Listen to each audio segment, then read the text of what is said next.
muchísimas gracias por haber permitido que los hombres del movimiento obrero, los hombres que tenemos la responsabilidad de conducir los destinos de los trabajadores, tengamos justamente la posibilidad de participar de este evento que nos permite a los dirigentes transmitir cuál es el pensamiento del movimiento obrero, cuál es el pensamiento de los trabajadores y cuál ha sido la lucha que hemos dado en los últimos años. Por supuesto que quien les habla es un hombre que no tiene estudio secundario, apenas tengo el primario, perdón, apenas no, lo tengo completo, hasta sexto grado hice, en aquel tiempo se hacía hasta sexto grado. ¿Qué significa esto? Que no esperen en mí un discurso intelectual. No tengo la posibilidad de hablar intelectualmente. Pero yo creo que los trabajadores entienden más los discursos o las charlas cuando uno le habla desde el corazón. Y esa es la forma de hablar mía. A lo mejor no utilizo palabras que seguramente estarán ustedes acostumbrados a escuchar, pero son justamente las palabras que salen del corazón, de la sinceridad de hablar como un hombre de trabajo. Por eso que creo que se va a desarrollar este evento de esta forma. Primero las palabras de quien les habla, seguramente Facundo o Plaini tendrán alguna introducción y después, como acostumbramos a hacer en estos casos, preguntas por escrito por cualquiera de los compañeros y cualquier tipo de pregunta que se quieran hacer. Esta va a ser la forma de desarrollarse, creo que la que habíamos conversado, y creo que la más práctica, ¿no es cierto? Donde cualquier compañero puede preguntar lo que crea conveniente, ¿no es cierto? Siempre y cuando tenga relación con lo que estamos hablando.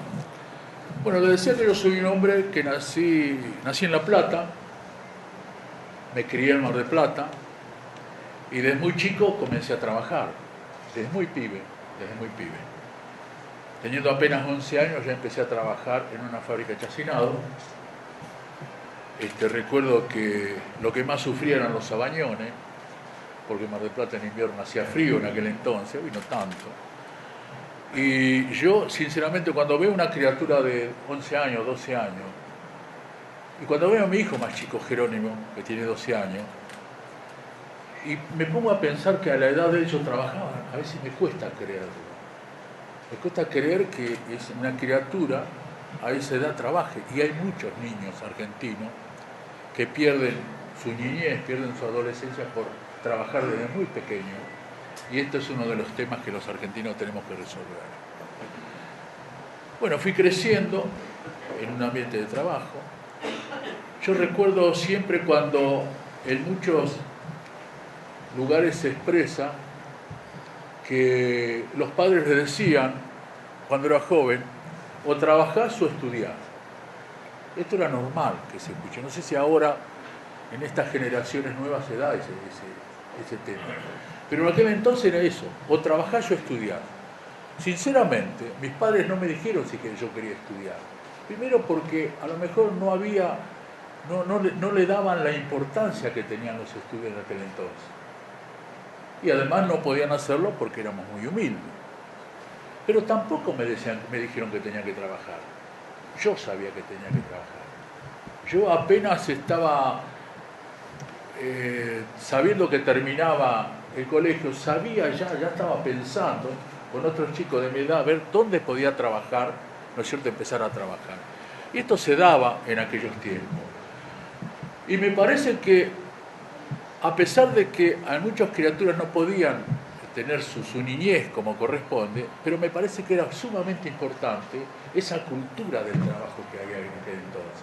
Era sumamente importante que los chicos, y cuando son adolescentes, sepan que tienen ese tipo de responsabilidades, o estudiar o trabajar.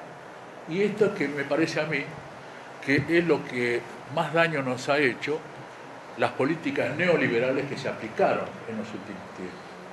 Creo que nos han quitado, en muchos casos, la cultura del trabajo, porque sinceramente hay muchos chicos que hoy están desocupados, que ya sus padres ya vienen siendo desocupados, inclusive en algunos casos sus abuelos son desocupados. Y esto creo yo que lo peor que le puede pasar a una sociedad es justamente eso, que le quiten la cultura del trabajo. Y esto es lo que los argentinos tenemos que comenzar a recomponer, desde todos los ámbitos, de los ámbitos estudiantiles, de los ámbitos laborales, de todos los ámbitos tenemos que empezar, ¿no es cierto?, a reafirmar la necesidad de recuperar aquella cultura del trabajo que tuvimos durante muchos años. Pero eso evidentemente se hace con políticas que permitan que los jóvenes, ¿no es cierto?, se entusiasmen por un trabajo, cosa que hoy a veces no ocurre. Primero porque no hay mucha abundancia de trabajo, y después a veces tampoco los pagos que se realizan no son los que necesariamente tiene que ganar un hombre de trabajo. Entonces, esto es lo que, a mi modesto entender, hay que empezar a recuperar en nuestro país. Y reitero, lo tenemos que hacer entre todos, y fundamentalmente de las filas del trabajo. Porque vemos permanentemente cuando vamos a distintos lugares la necesidad de trabajo, claro. Y vemos, desgraciadamente, todo lo vemos por los medios de comunicación, cómo jóvenes no tienen entusiasmo por el trabajo, ¿no es cierto? No tienen lo que ocurría en nuestra juventud, ¿no es cierto? La necesidad de ir a trabajar, lo que sea, pero la necesidad de ir a trabajar. Por eso que esta cultura que se nos ha quitado, que viene desde la historia, porque bíblicamente dice, ganarás el pan con el sudor de tu frente. Y además un hombre al que nosotros consideramos nuestro líder, que fue el general Perón, decía, el hombre por lo menos debe producir lo que consume. ¿Qué significaba eso? Que en este país se hace trabajando. Y esto es lo que nosotros tenemos que empezar a recuperar, en la cultura del trabajo. Para recuperar la cultura del trabajo, primero hay que crear puestos de trabajo. Por eso que a veces entendemos que este avance que ha tenido nuestro país, que esta mejora económica que hemos tenido en los últimos tiempos, a lo mejor no se utilizó en la producción como se tenía que haber hecho para producir justamente puestos de trabajo. Y esto es lo que, a mi entender, tenemos que empezar a recuperar, tenemos que empezar a reconstruir. Por eso es que los hombres de trabajo sabemos perfectamente qué significa estar con un trabajo digno, ¿no es cierto?, y estar sin trabajo. Es lamentable, como ocurre en muchos lados, que jóvenes y no tan jóvenes, ¿no es cierto?, no puedan tener un trabajo que les permita vivir con dignidad. Y esto es lo que creo yo que hemos perdido parte de nuestro tiempo en los últimos tramos que ha vivido nuestro país, ¿no es cierto?, de no invertir en la producción. Y uno de los temas que, a mi entender, resuelve dos temas fundamentales en nuestro país.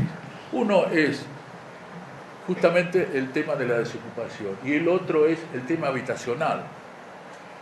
A nuestro entender, para consolidar una economía en un país, como se hizo a partir del año 46, para consolidar una economía social en un país, ¿qué se hizo en el gobierno de Perón en 1946? Toda esa producción que había en aquel entonces le dio a los trabajadores la vivienda digna. Y con este tema se resuelven dos temas, reitero. El tema de la ocupación y el tema de la habitabilidad. El tema de que el trabajador tenga una vivienda digna. Porque la dignidad de un hogar comienza por la vivienda. Comienza por la vivienda. Y yo lo digo por la experiencia que hemos tenido. Yo recuerdo que en el año 55, cuando cae el gobierno del general Perón, a nosotros, a mis padres, a mis viejos, a mi familia le estábamos por entregar una casita, ¿no es cierto?, que había un barrio que había construido en aquel entonces el Banco Hipotecario. Y yo recuerdo que mi vieja lloraba cuando bombardeaban, yo lo dije en un programa, cuando bombardeaban Mar del Plata, justamente los tanques de YPF, había una marea impresionante, mi vieja lloraba por dos motivos. Cuando yo me levanto y veo a mi viejo, ¿qué pasa, mamá? Dice, lo quieren echar a Perón, decía mi vieja, llorando por supuesto. Dice, ¿quién va a defender a los pobres ahora? Y nos vamos a quedar sin casita. Ese era lo que el hombre humilde, el hombre de trabajo tenía como objetivo, ¿no es cierto? Tener una vivienda digna que nos daba en aquel entonces, no nos daba, nos vendía el gobierno de Perón, que permitía el comienzo de la dignidad de los hogares de los trabajadores. Yo recuerdo que después nos dieron la vivienda. No la terminaron, pero nos dieron la vivienda. Y yo a veces comento de que en aquel entonces, cuando abríamos la lluvia, nos asustábamos, porque nunca habíamos visto una lluvia, una lluvia en el baño, nos asustábamos. Y yo recuerdo que durante mucho tiempo no podíamos poner calefón, porque mi viejo era muy humilde. Y nos bañamos en verano con agua fría, en invierno, bueno, la pasamos como podíamos. Pero yo recuerdo que yo hice ese comentario un día, mi hermana, la mayor, me dice, no teníamos calefón ni cocina, tuvimos que comprar la cocina, porque se produce el golpe de Estado y dieron las viviendas como estaba, pero el plan completo de las viviendas era con calefón, con todas las necesidades a cubrir que tiene un hogar para vivir dignamente. Entonces, esto es lo que, a mi entender, no se ha hecho en los últimos tiempos. La consolidación de una economía social, a mi entender, comienza con la consolidación, con darle al trabajador una vivienda que le permita vivir con dignidad. ¿Por qué digo esto? Porque cuando tenemos una tendencia favorable en la economía, como la hemos tenido en los últimos años, ¿no es cierto? Y no se hacen ese tipo de obra, cuando desaparece esa tendencia favorable, el compañero que vivía en una villa va a seguir viviendo en una villa. Y el compañero que alquilaba va a seguir alquilando. Entonces no aprovechamos para consolidar la economía social justamente en los trabajadores, que son los que producen y los que generan la riqueza de una tierra. Entonces, estos son los temas que, a mi entender, nos faltan a los argentinos. Y seguramente, los hombres del movimiento obrero van a seguir peleando y luchando por esas, como le dicen, no me gusta utilizar muchas veces las palabras que nos dieron en la década del 90. Esas son las asignaturas pendientes que faltan, ¿no es cierto? Y esto es lo que el movimiento obrero tiene que luchar para lograr que haya créditos para que el trabajador pueda usufructar esos créditos y fundamentalmente para que pueda tener la base de la dignidad de una familia, que es la vivienda. Esto es lo que tenemos. Se me seca la garganta.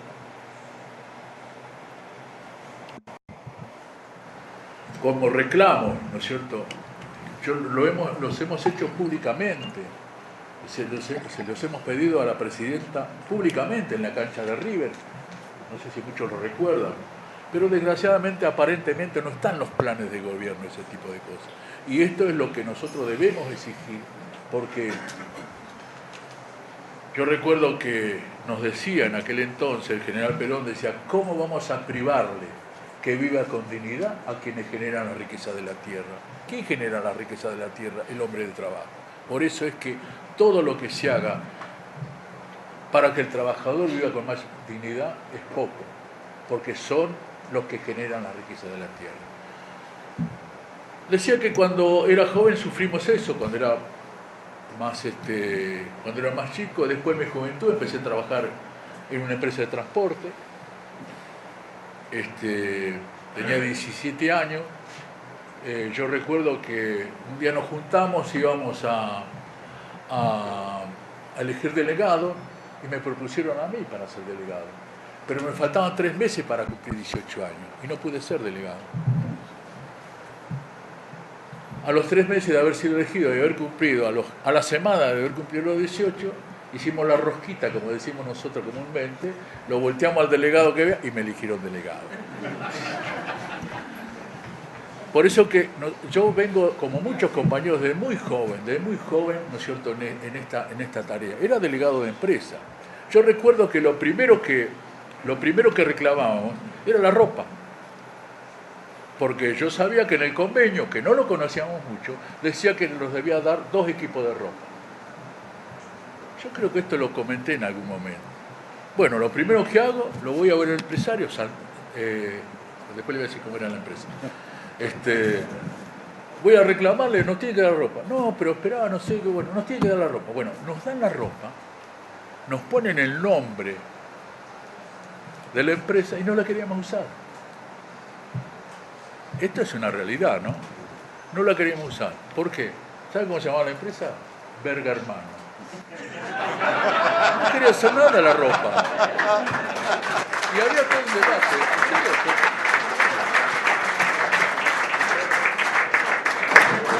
Nadie quería usar la ropa. ¿Por qué? Porque cuando íbamos en el camión nos gritaban, los muchachos que estaban todavía se ven camiones de verga. Sí, hay todavía, en la calle Bulne. Tanto trabajo para conseguir la ropa, ¿no es cierto? Y después no la queríamos usar. Pero eso trajo como consecuencia. Por eso yo cuento, a lo mejor no son muy interesantes estos temas, pero yo lo cuento para que sepa cómo se forma un dirigente y cómo se van incluyendo en los convenios colectivos de trabajo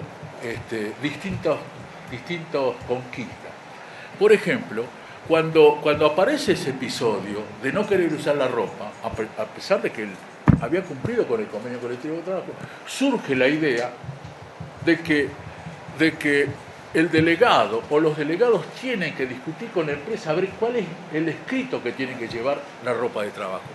Tienen que convenir, porque no pueden ponerle lo que quieran las empresas, porque las empresas seguramente cuando le dan la ropa de trabajo van a querer hacer propaganda, ¿no es cierto? Entonces de ahí sale, es una conquista, ¿no es cierto?, que dice, bueno, ese tipo de inscripción que tenga que llevar la ropa de trabajo tiene que convenirla con el delegado, ¿no es cierto? Bueno, así nació una de las conquistas, ¿no es cierto?, con un episodio bastante risueño. Pero bueno, después fui por supuesto que trabajaba en la empresa, entré en la comisión directiva del sindicato de Mar del Plata, tenía una letra más o menos y entré de secretario de acta y además cumplía la función de protesorero. Esto significa que yo controlaba todos los gastos de la organización gremial. Yo recuerdo que en una oportunidad le pido un café, porque venía a laburar y venía con hambre, por supuesto, y le pido un café al secretario. No hay café. ¿Cómo no hay café? Sí, no, porque el café lo tiene que pagar el secretario. No lo paga el secretario general. Lo paga la organización. Acá, fíjese la discusión aquel entonces. Acá se compran 2 kilos de café por mes y no toma café nadie.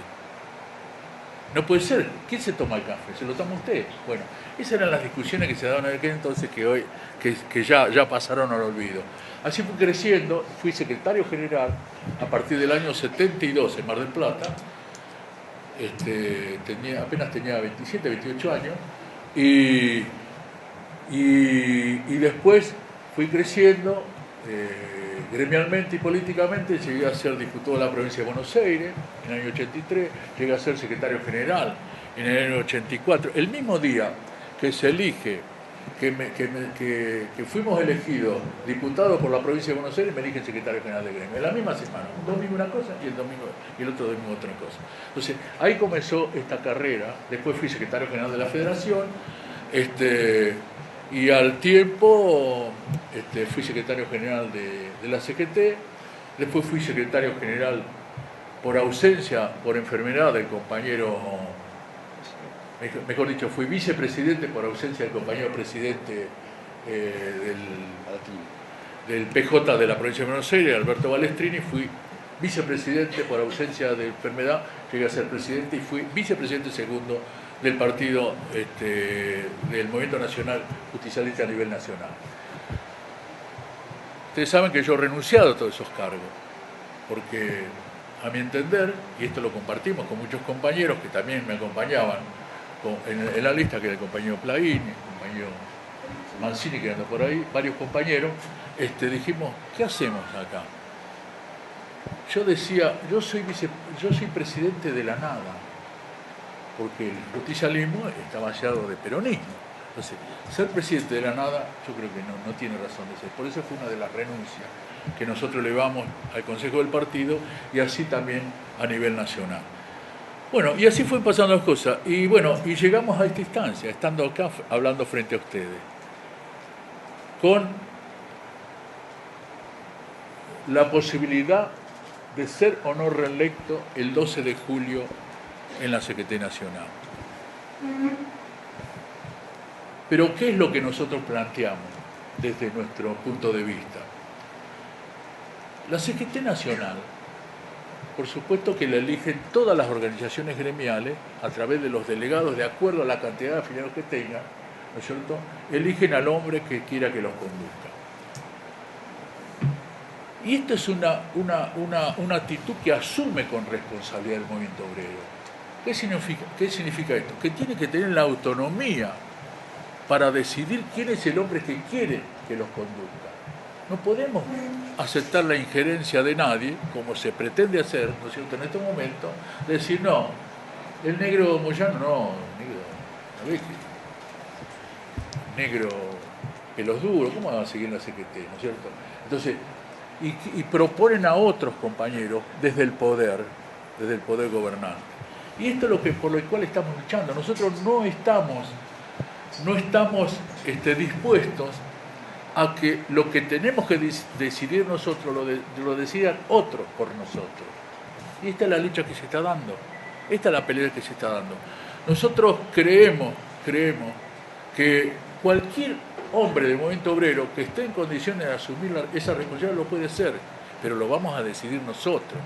Pero además el hombre que tenga el perfil para conducir los destinos del movimiento obrero tiene que tener algo muy importante que tienen que tener los dirigentes. Tiene que tener coherencia. ¿Qué significa coherencia? Para mí coherencia es lealtad a lo que uno representa, porque no puede pensarlo hoy distinto a lo que pensaba ayer. Tiene que tener coherencia. Y en ese sentido, hoy lo decía también en la reunión que tuvimos, no sé si tengo muchas virtudes, pero esa virtud de la coherencia la tengo. Siempre hemos estado del lado en la vereda del trabajador, más allá de los gobiernos, porque a veces nos preguntan, ¿la CGT se aleja del gobierno? No, la CGT no se aleja ni se acerca a los gobiernos. Son los gobiernos que se acercan o se alejan del movimiento obrero de acuerdo a las políticas que implementan, a favor o en contra de los trabajadores. Esto es lo que nosotros tenemos que tener como principio. Nosotros tenemos que designar un hombre en la CGT que haya tenido coherencia.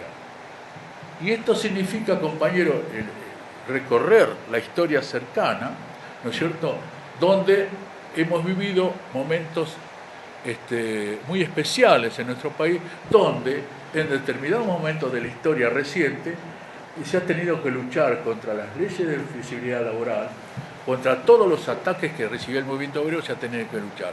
Entonces, los hombres que han luchado y han demostrado que están siempre del lado de los trabajadores son los que en el futuro tienen que conducir los destinos del movimiento obrero organizado. Y no podemos aceptar, ¿no es cierto?, que un hombre, cualquiera sea él, se haya callado la boca en la década del 90, se haya hecho el distraído en la década del 90, como algunos que me salen a atacar, y resulta que han echado 30 o 35 mil trabajadores y no han dicho absolutamente nada. Entonces, esto es lo que nosotros tenemos que tener en cuenta. La coherencia que se ha tenido en los últimos tiempos, ¿no es cierto?, para estar siempre de una misma vereda y no pasarse a la vereda que más le conviene al dirigente.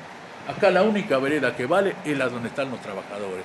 Y esto, en ese sentido, creo, sin ánimo de sentirme más que nadie, creo que en eso le llevamos ventaja a varios.